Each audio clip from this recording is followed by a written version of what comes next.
অনেকের মধ্যে একটা প্রশ্ন খুব ঘুরফের করে, সেটা হচ্ছে যে রুকুকারীর সাথে রুকু করা।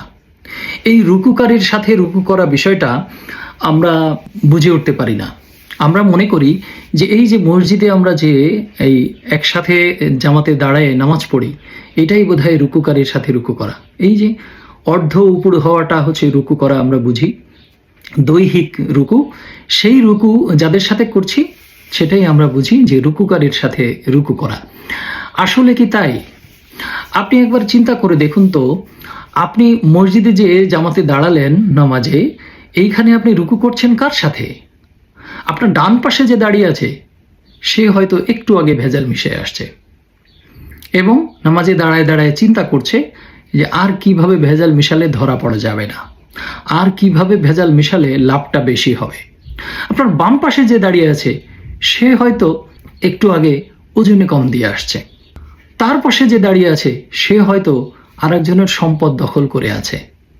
আপনার সামনে যে ইমাম দাঁড়িয়ে আছে সে নিজেই বলাৎকারকারী, সে হয়তো পরকীয়ায় লিপ্ত, কিংবা যে ঘুষ খায় তাকে সে বেশি সমাদর করে, কারণ ঘন ঘন তার বাড়ি দাওয়াত পায় এবং মাঝে মাঝেই বকশিস পায়। আপনার সামনে আরও একজন যে দাঁড়িয়ে আছে সে হয়তো ঘুষ খাইতে খাইতে তার আর থোয়ার জায়গা নাই, কিন্তু তারপরেও খাচ্ছে এবং সেই ঘুষখোর সবসময় সামনে দাঁড়ায়, কারণ সে দেখতে ফিটফাট, পোসপাস, সুন্দর পোশাক, গায়ে থেকে সুগন্ধি বের হচ্ছে এবং ইমাম সাহেবকে সে সমাদর করে, এই কারণে সে সবার সামনে আছে। তাহলে আপনি কাদের সাথে রুকু করেছেন? তারা কি একজনও রুকুকারী? রুকুকারী অর্থ কি? মরিয়ম আলাইহিসসালামকে যে আল্লাহ বললেন তুমি রুকুকারীর সাথে রুকু করো, তখন তো আপনাদের প্রচলিত এই নামাজ ছিল না, তখন তো কোরআন নাজিল হয়নি, তখন তো কোরআনের এই আয়াত পড়ে নামাজ পড়া হতো না। তাহলে সেই রুকুকারী, আল্লাহ যে তাকে বললেন রুকুকারীর সাথে রুকু করো, এই রুকুটা আসলে কি? রুকুর বাংলা আমরা কখনো করি নাই, একইভাবে সেজদার বাংলাও আমরা করি নাই। এই রুকু হচ্ছে আল্লাহর নির্ধারিত নির্দিষ্ট যে বিধান, যে আইন, সেটার উপরে ঝুঁকে থাকা, সেটার উপর নুইয়ে থাকা, আর সেটার উপরে যারা নুইয়ে থাকে তাদেরকে অনুসরণ করাই হচ্ছে রুকুকারীর সাথে রুকু করা।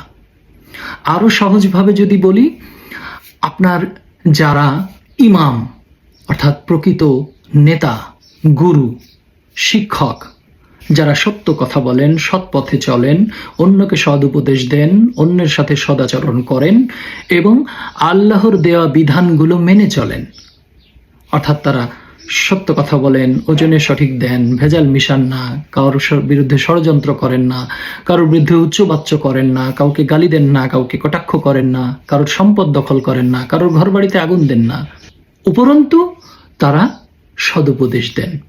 সকলেই তার কাছে সমান, সকলেই তার কাছে যেতে পারে, তার সান্নিধ্যে আসতে পারে, তার সাথে কথা বলতে পারে, তার কাছ থেকে ভালো মন্দর পার্থক্য বুঝতে পারে।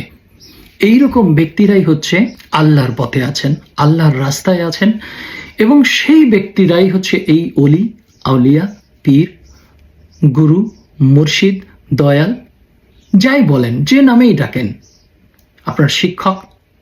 হ্যাঁ, উদ্দেশ্য একটাই, সেটা হচ্ছে তিনি কথায়, কাজে এবং চিন্তায় সৎ। আর এই সততা প্রকাশ পায় কিসের মধ্যে দিয়ে? তসবিহ টিপার মধ্যে দিয়ে নয়, নামাজ পড়ার মধ্যে দিয়ে নয়, ঘন ঘন হজ করতে যাওয়ার মধ্য দিয়ে নয়। আপনি সৎ এবং সৎকর্মশীল, তা প্রকাশ পায় হচ্ছে আপনি প্রতিটা মানুষের সাথে, প্রতিটা প্রাণীর সাথে আপনি সদাচরণ করছেন কিনা, আপনার চিন্তায়, চেতনায় সার্বক্ষণিক সৃষ্টিকর্তার নিয়ম এবং আইন মেনে চলার বাসনা আছে কিনা, এবং আপনার ভিতরে যে কুমন্ত্রণা, লোভ, হিংসা, অহংকার, কামনা, শয়তানের যত প্রকার ধোঁকা, সেইগুলো দূরে আছে কিনা। এইগুলো থেকে মুক্ত থাকা ব্যক্তি হচ্ছে মুমিন, এইগুলো থেকে দূরে থাকা ব্যক্তি হচ্ছে সর্বদা সালাতে রত, এইগুলো থেকে দূরে থাকা ব্যক্তি হচ্ছে সর্বদা সেজদায় রত, এইগুলো থেকে দূরে থাকা ব্যক্তি হচ্ছে রুকুকারী। আর সেই রুকুকারীকে অনুসরণ করা হচ্ছে রুকুকারীর সাথে রুকু করা। আশা করি ব্যাপারটা বোঝা গেছে। ধন্যবাদ।